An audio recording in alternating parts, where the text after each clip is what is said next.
Hello et bienvenue dans une nouvelle vidéo. Aujourd'hui, je vais vous présenter les 10 meilleurs produits de 2021. J'ai essayé beaucoup de produits en 2021 que j'ai adoré, mais il y en a aussi beaucoup en fait qui ne sont pas des produits qui sont sortis en 2021, qui sont des produits plus anciens que simplement j'ai attendu avant d'acheter.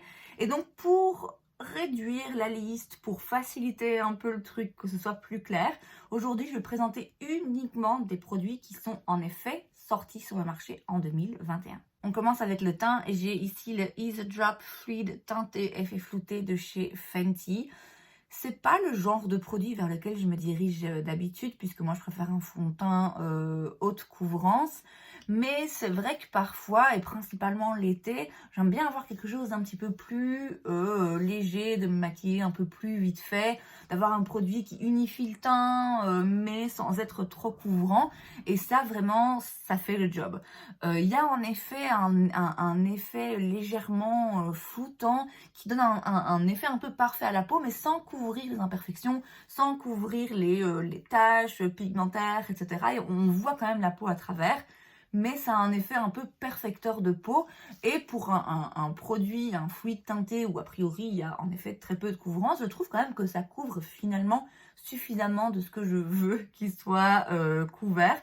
Donc définitivement un très bon produit en 2021. J'ai ensuite l'anti-cerne Magic Touch de chez Anastasia Beverly Hills.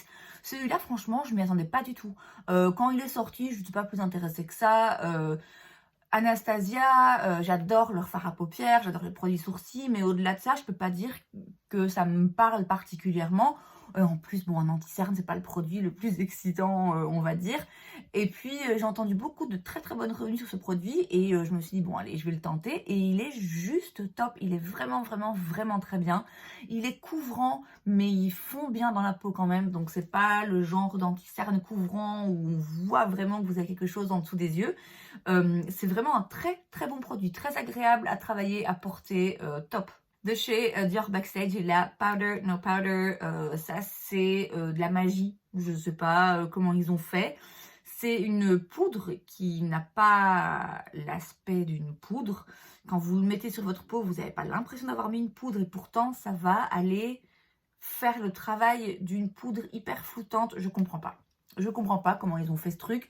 J'utilise certes pas assez parce que parfois j'ai envie de tester un petit peu là donc j'ai fait d'un fond de teint et voir comment il se porte sur ma peau.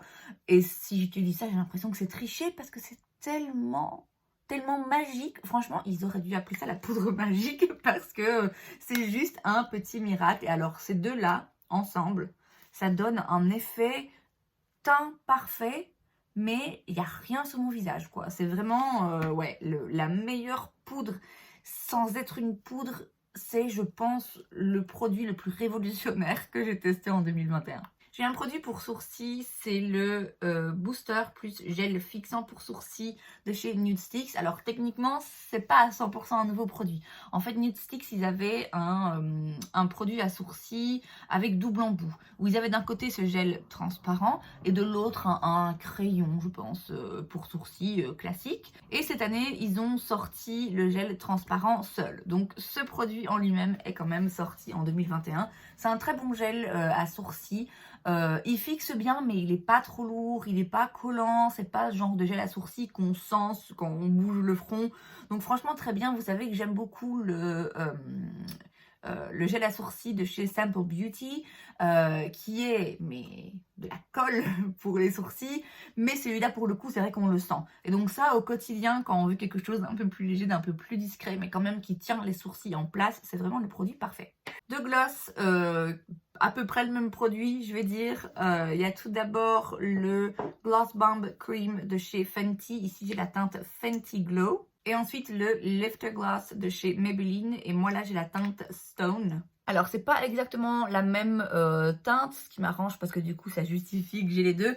Parce que clairement, en termes de formulation, en termes d'effet, bon, c'est plus ou moins pareil. Je dirais que celui de chez Fenty est un tout petit peu plus juteux, si c'est un terme approprié, ouais, un peu plus juteux, un peu plus liquide, un peu plus effet gloss, mais de manière générale, voilà, le produit a quand même la même promesse, c'est-à-dire que c'est un gloss qui donne un effet pulpant, mais c'est pas un gloss qui pique, hein, mais ça donne un effet vraiment ouais, pulpant et juicy aux lèvres, mais tout en étant assez pigmenté. Et clairement, c'est le cas des deux côtés.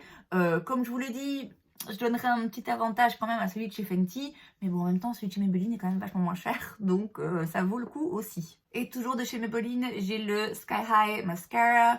Je pense qu'il est sorti en 2021, mais même si c'est pas le cas, de toute façon, il a explosé sur les réseaux sociaux en 2021, donc voilà, on va le compter aussi. C'est vraiment un très très très bon mascara. Alors j'aime pas la brosse flexible, ça me stresse un peu, et puis finalement j'arrive à le travailler quand même très bien. Le mien est quasiment vide, je vais aller en racheter un parce que il est bon à ce point là. On passe aux palettes de fard à paupières, et tout d'abord j'ai la Miss Gloss de chez BH Cosmetics. Alors je triche un peu parce que cette palette, je l'ai reçue il y a quelques jours. Donc techniquement, je ne l'ai pas essayée en 2021. Mais celle-là, pour le coup, je suis sûre et certaine qu'elle est sortie en 2021 puisque ça faisait partie de leur collection de Noël. C'est celle que je porte aujourd'hui sur mes yeux. Et en fait, je ne me voyais pas faire une vidéo en parlant des meilleurs produits de 2021 sans parler des fards à paupières de chez BH Cosmetics parce que j'en suis vraiment tombée amoureuse cette année. J'ai acheté pas mal de palettes de fards à paupières de la marque cette année. Je sais pas lesquelles sont sorties en 2021, lesquelles sont sorties avant, et donc c'est pour ça que j'ai choisi de vous parler de celle-ci, puisque là pour le coup je suis sûre qu'elle est sortie en 2021, et comme je vous l'ai dit, il fallait que je parle de cette marque de fard à paupières dans mon best-of 2021, parce que vraiment c'est une de mes découvertes de l'année. J'adore leur palette. Toujours en fard à paupières, mais en beaucoup plus petit format, j'ai la Mini Love de chez Natasha Denona. C'est pas celle que j'utilise le plus souvent, mais ce que je trouve très bien avec ces palettes, en fait, c'est qu'elles sont petites, elles coûtent 25 €.